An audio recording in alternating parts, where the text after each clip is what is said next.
একটু আওয়াজ বাদ দিন। কোরআনের কথা আরম্ভ হলে কথা বলা জায়েজ নেই। চুপ করে থাকা এবং শোনা দুইটাই ওয়াজিব। দুইটাই কি? সুতরাং আপনি ওয়াজিব তরক করলে বেতের নামাজ ছেড়ে দিলে যেমন গুনাহ হয়, এখানে এখন কথা বললে অন্তত যতক্ষণ কোরআন আমি চালাবো এবং যদি না শোনেন আপনার গুনাহ হবে। ওয়াজিব তরক করা, এই জন্য একেবারে নীরব নিস্তব্ধ হয়ে যাবে। পৃথিবীতে কিতাব, এই যে কিতাবুন, এই একটাই মাত্র কিতাব আল্লাহ তার নাম দিয়েছেন কোরআনে কারীম। পৃথিবীতে অন্য যা আছে এগুলো কিতাব নয়, কিতাবের ব্যাখ্যা। এগুলো কি? কারণ এই একটা কিতাব ফেরেশতারা চেনে, পৃথিবীর কোনো কিতাব আর ফেরেশতারা চেনে না। আমরা এখন এই দেশে, বিশেষ করে বাংলাদেশ, ভারত, পাকিস্তান, এই তিনটা দেশে যারা দায়ী আল্লাহর কাজ করি, অধিকাংশগুলো টেনে বলে যে যেদিকে আছে ওই দিকে টেনে নিয়ে যায় না। কোরআন কিভাবে প্রচার করা লাগে আল্লাহ এই আয়াতে শিখিয়েছে। আল্লাহ তাআলা বলেন কিতাবুন, এই একটা মাত্র কিতাব, উনজিলা ইলাইকা, যেটা আপনার প্রতি আমি নাযিল করেছি। তাহলে এই আয়াত দ্বারা বোঝা যায় পৃথিবীতে কিতাব আল্লাহ পাঠিয়েছেন শুধুমাত্র একটা। আর এখন দুনিয়ায় যত আছে এগুলো আর কিতাব নয়, কিতাবের ব্যাখ্যা। কি বলেন তো? এ পর্যন্ত শেষ না, আমি যে কথা বলি ওখান থেকে একটা শিক্ষা নিয়ে আসি, নিরপেক্ষ দৃষ্টি নিয়ে আপনি দেখবেন। কিতাব আল্লাহ বললেন কয়টা বলেন তো? সবাই বলেন। রাসূলুল্লাহকে আল্লাহ আদেশ দিচ্ছেন, ইয়া আইয়ুহার রাসূল বাল্লিগ মা উনজিলা ইলাইকা মির রাব্বিক, হে নবী আপনাকে আমি যে কিতাব দিয়েছি ওই কিতাব, আপনার প্রতি যেটা আমি নাজিল করেছি ওইটা আপনি বাল্লিগ, তাবলীগ করেন, প্রচার করেন, ওটা মানুষের ভেতরে পৌঁছিয়ে দেন। তাহলে এই আয়াত আর এই আয়াত, এই দুইটা সামনে রাখলে এক বাক্যে বলা যাচ্ছে আল্লাহর পক্ষ থেকে আমাদের কাছে যেটা এসেছে তার নাম কোরআন শরীফ। বলেন কি? ওয়া ইল্লাম তাফআল ফামা বাল্লাগতা রিসালাতা, আপনি যদি কোরআনের তাবলীগ না করেন, কোরআন প্রচার না করেন, কোরআনের প্রসার না ঘটান, রিসালাতের যে বিশাল দায়িত্ব নিয়ে আপনাকে আমি পাঠিয়েছিলাম ওটা আপনি পালনই করেননি। আমি জানি কোরআন প্রচার করতে গিয়ে বহু সমস্যার সম্মুখীন হবেন, বাধা আসবে, যেটা 17 বছর আমি পেলাম। এই যশোরে কতদিন পর্যন্ত আমারে আসতে দেয়নি। কিছুদিন আগেও যিনি দায়িত্বে ছিলেন আল্লাহর একটা অভিশপ্ত বান্দা, এই মলয় কুমার না পলয় কুমার, কি নাম ছিল, এদের নাম বলাও তো দুষ্কার। বহু তাফসীর মাহফিলে যশোরে আমির হামজা নাম দেখলে 144 ধারা দিয়ে দিত। এখন আল্লাহ ওরে 144 ধারা, ওরা যদি সত্যি কেউ পায় পিটিয়ে বের ফেলে। আমি 3 বছর ছিলাম জেলখানা, রিমান্ডে যতদিন ছিলাম, এই খুলনার এক, আমি নাম নিতে ওদের ঘৃণা করি, কি শেখ লাগানো আছে আগে আর পরে, যাই হোক এ আসল শেখ না, এই চাকরি নেওয়ার জন্য আর এই পদ বাড়ানোর জন্য শেখ লাগিয়েছে। খুলনার ফুলতলা এলাকায় বাড়ি। এই লোকটা রিমান্ডে ঝামেলা করেছিল। আল্লামা দেলাওয়ার হোসেন সাইদি রহমতুল্লাহ আলাইহি, ওনার কণ্ঠ আর একটা যুবতী মেয়ে লোকের কণ্ঠ লাগিয়ে, দুই দিকে কণ্ঠ লাগিয়ে কিভাবে কি উল্টাপাল্টা কথা, যেগুলো শুনলেও ঘৃণা লাগে। মানে স্বামী স্ত্রী যা বলে বিছানায় এরকম কিছু কথা প্রায় 8-10 মিনিট রেকর্ড করে আমার রিমান্ডে শোনাচ্ছে। এই দেখেন আপনার বড় হুজুর কি বলছে। আমার মনে হয় শয়তান পর্যন্ত বিশ্বাস করবে না, অথচ শয়তানরা বিশ্বাস করবে।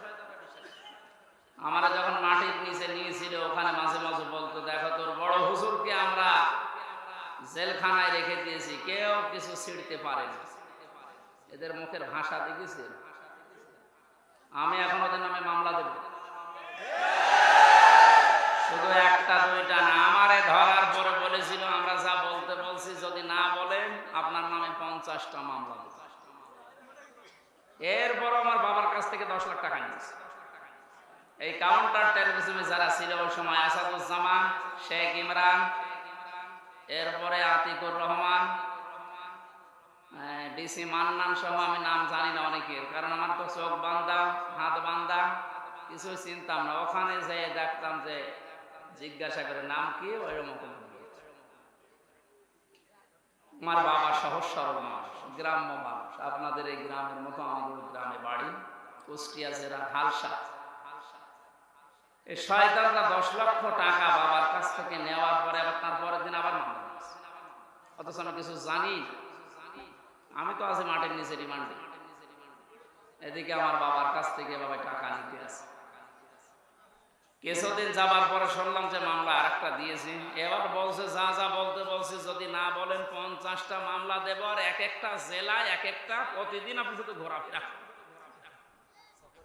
অথচ নিজে নিজে আমারে মাঝে মাঝে বলতো যে আপনি কিছু জানেন না, তাও জানি, কিন্তু বলা লাগবে। বলেন তো কোন জুলুমে ছিলাম আমি? একা মাটির নিচে ঘর, দুনিয়ার কেউ জানে না কোথায় আছে, আর ওরা ওই শয়তানগুলো সব চারিদিকে 8-10 জন বসা। চেহারা দেখার তো কায়দা নেই, মাঝে মাঝে চোখ খুলে দিত, একটু দেখতাম যে এটা টাটকা সব শয়তান বসে আছে। এদের নামে এখন 1টা 2টা 50টা, যেমন আমারে বলেছিল, এদের 500 করে মামলা দেওয়া দরকার। শয়তানরা এখন টেনে বস, আমরা বেশি করব না। ওই না কবতুম ফাকিবু বিমিসলি মা উকিবতুম বি। আল্লাহ বলেন যতটুকু ওরা নিয়েছে অতটুকু প্রতিশোধ না। এতটুকুও যদি যা করেছেন 17 বছরে, যদি এতটুকু করা হয়, টিকতে পারবে না। তারপরও আমাদের যিনি দায়িত্বে আছেন আমিরে জামাত, আমাদের মাথার মনি যিনি ডাক্তার শফিকুর রহমান, ভদ্রলোকের সাথে আমিও 4 দিন ছিলাম জেলখানা, কাশিমপুর কেন্দ্রীয় কারাগারে। লোকটার আচরণ ব্যবহার দেখেছিলাম। উনি যেহেতু ঘোষণা দিয়েছে যে না, অন্যায় ভাবে না, যতটুকু যার জুলুম হয়েছিল অতটুকু নিয়ে বাকিটা মাফ করে দিতে, আমরা মাফ করে দেব, কিন্তু যা করেছিলেন ওটা করা হবে। কারণ একেবারে যদি বাবা শাহজালাল সব হালাল এটা করে দে, তো ওই শয়তানরা আবার মাথা তুলে দাঁড়িয়ে আবার আমাদের কষ্ট দেবে। নূহ আলাইহিস সালাম দোয়া করেছিলেন একেবারে শেষে, আর যখন না পারলেন বললেন ফাকালা নূহুর রাব্বি লা তাদার আলাল আরদি মিনাল কাফিরিনা দাজ্জারা। হে আল্লাহ, এদেরকে আর জমিনে তুমি দাঁড়াতে দিও না, এদের চিহ্ন পর্যন্ত আর রাখার দরকার নেই, এদের আন্ডা বাচ্চা পর্যন্ত যেন দুনিয়ায় না থাকে। ইন্নাকা ইন তাদারহুম ইয়াউদিল্লু ইবাদাকা ওয়া লা ইয়ালিদু ইল্লা ফাজিরান কাফারা। কারণ এই শয়তান যেটা জন্ম দেবে ওইটা আরেক শয়তান হবে। এই জন্য বলছি, আল্লাহ রাব্বুল আলামিন নবী যখন দোয়া করতে পেরেছিলেন, আমরা তো সাধারণ মানুষ, ওনাদের মতো ঈমান, তারপর ওনারা বড় দোয়া দিয়েছে যে আল্লাহ একটা আন্ডা বাচ্চা পর্যন্ত যেন না থাকে, কারণ থাকলে সেটা শয়তান হবে, ও যেটা জন্মাবে সেটা আরেক শয়তান হবে। ওই দিকে তাকিয়ে বড় দোয়া করছি। আপনি যা করেছিলেন ওইটার হিসাব এখন কিন্তু আপনাকে দেওয়া লাগবে। সম্মানিত যশোরবাসী, যারা নিষেধ করতো এই 144 ধারা দিয়ে, আজ তারা কোথায় হারিয়ে গেছে। কত কায়দায় পালানোর চেষ্টা চালাচ্ছে, জনগণ পালাতে দিচ্ছে। দরবেশ বাবা পর্যন্ত দাড়ি কেটে ন হয়ে গেছে। শয়তান ওরে দেখে আর ভাবে আল্লাহ কি আমার শয়তান বানিয়েছে।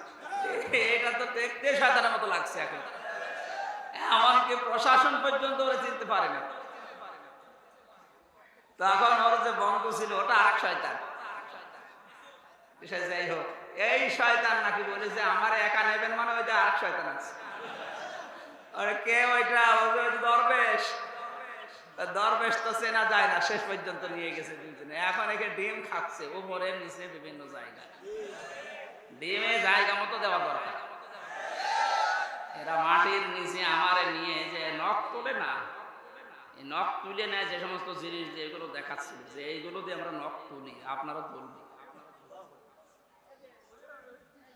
সে যে অসহায় ছিলাম ওই রিমান্ডের ওই 10 দিন, আল্লাহ জানে আর আমি জানি। কারণ দুনিয়া আছে কিনা আমি তো জানি না, কোথায় আছে আমি নিজেও জানি না। যোগাযোগ বিচ্ছিন্ন করে দিয়ে 3টা বছর জেলখানায় আমারে আলাদা ভাবে রাখতো। আমার আর মাওলানা মামুনুল হক রাখতো একেবারে ফাঁসির কন্ডেম সেলের ভেতর, 24 ঘন্টা তালা মারা, কেউ কথা বলতে পারে। আমার মতো হাজার লক্ষ মানুষের এই দীর্ঘশ্বাস যেটা এখন ফেললাম, এটা একটা দীর্ঘশ্বাস না? এই শ্বাসগুলো আল্লাহর দরবারে কবুল হয়ে গেছে। একেবারে মানে অপরাধ যখন পরিপূর্ণ হয়ে গেছে তখন আল্লাহ ধরেছে একবারে আর ছাড়ে না। আল্লাহ রাব্বুল আলামিন এই যে মানুষগুলোর জন্য কোরআনের কথা বলতে আমরা আসতে পারতাম না, আজকে একেবারে ওপেন ভাবে বলার মতো সুযোগ দিলেন। আল্লাহর জমিনে আল্লাহর কথা বলবো ৯৬ ভাগ মুসলমানের দেশে, মাত্র কয়েকটা মালায়নের কারণে বলতে পারতাম না। ওদের হেদায়েত কামনা করে লাভ নেই। অনেকে বলে যে হুজুর ওদের জন্য দোয়া করেন, ওদের জন্য দোয়া করে হবে না, কারণ আল্লাহু লা ইয়াহদিল কওমাজ জালিমিন, জালেমদেরকে আল্লাহ হেদায়েত দেয় না। আল্লাহ যখন বলছে জালেমদের হেদায়েত দেব না, আমি দোয়া করে করবো না। সুতরাং দোয়া করে যখন হবে না তো বদদোয়া করব। আল্লাহ ওরা যা কামাই করেছে বৈধ অবৈধ ভাবে, বৈধ তো না, সবই অবৈধ, কারণ চাকরিও অবৈধ। ঘুষ দিয়ে চাকরি দিয়েছে, হয় কোটায় পেয়েছে না ঘুষ দিয়ে পেয়েছে। আর এর দ্বারা যত কিছু কামাই করেছে ডান হাত বাম হাত আরো বিভিন্ন হাত দিয়ে, সব টাকা তো সব টাকা হারাম। আমার বাবার কাছ থেকে যা নিল আপনি কি হালাল মনে করছেন? ওরা হারাম না? এই টাকাগুলো এখন যারা দায়িত্বে আছে সরকারের আহ্বান জানাবো, দেশকে উপরে তুলতে হলে এই শয়তানদের টাকাগুলো সব নিয়ে আসে। কোন মানবতা এদের প্রতি নেই। এদের যেমন মানবতা ছিল না, এদের এই টাকা পয়সা ঘর বাড়ি জমি জায়গা যা করেছে সব বিক্রি করে এসে রাষ্ট্রের কোষাগারে জমা দিন, দেখেন দেশটা।